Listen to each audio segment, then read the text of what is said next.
Well, for all the Magic's domination, they really were something of a mystery going into the Eastern Conference Finals. A lot of people wondering what would happen if they got a real challenge from somebody in the East. Well, we found out today as their 14-game win streak came to an end in Game 1 of the Eastern Conference Finals. The 2 point guards been so dominant for their team so far this postseason. Rajon Rondo to Ray Allen for the lay-in, and Allen just kept finding his way to the rim.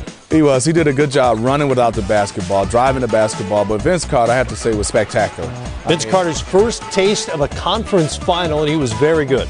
Matt, if somebody could have got on the same page with him earlier or throughout the game, it would have been great. But we're watching Ray Allen right here, not settle for jump shots, understanding the lane was wide open, and challenging Dwight Howard a lot on these plays. And this just the Orlando Magic falling asleep. You cannot have these type of plays when you know the game is going to be close. And it came down to being not close in the first quarter because of the separation by the Celtics. And Doc Rivers comes up with so many plays to get his team easy buckets. And as you watch this, you'll note it's a double-digit lead throughout most of the first half as Rasheed Wallace knocks down the three. Magic 7th and 8th turnovers of the first half, both by Dwight Howard here. And Doc Rivers talked about deflections and active hands. That's what the Boston Celtics had all night long. On the other end, Boston gives it away, and Carter will finish with the dunk. Boston up by 13. Got good minutes out of Marcin Gortat. You did, man. The minutes he played was huge. Got some buckets defensively, did all the right things on the defense end, made some good plays. Jameer Nelson, 8 of 18 from the field as he gets the floater to go. Gortat to the rim. He'll throw it down.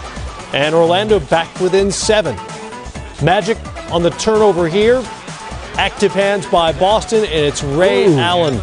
Beautiful finish by Ray Allen.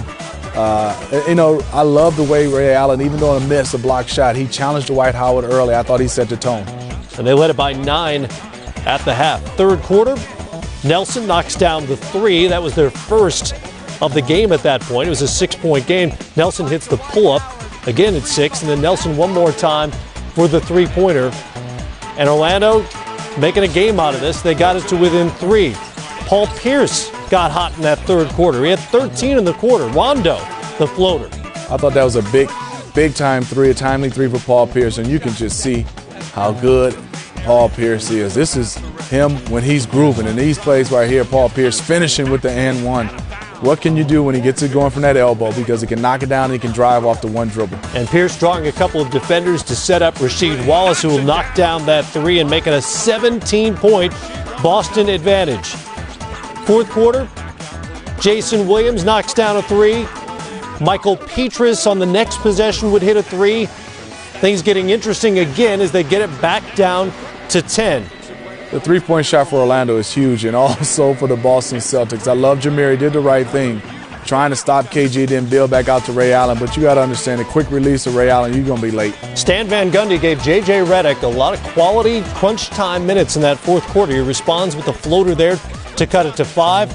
Howard is there on the putback on the Nelson miss. Probably was fouled on the play. No call, and it's a 3-point game. Magic would foul Paul Pierce.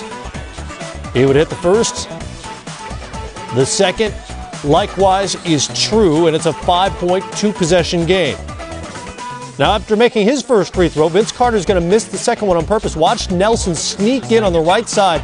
Perfectly executed play. So hard to miss it just so, and have the guy sneak in there for the layup. Beautiful job by Gortat, really occupying Rasheed Wallace, but then you get a chance to foul Ray Allen, and I counted both of these before he shot it, man. Yep, they still had to foul. That was the only part of the plan that didn't really work. They had to foul somebody, and Allen had the ball in his hands. He put it away with 2 at the line. Boston is now 7-0 this postseason when Allen scores at least 18 points. He had 25 in this game on 8 of 16 shooting. It's Boston's 3rd road win of the postseason.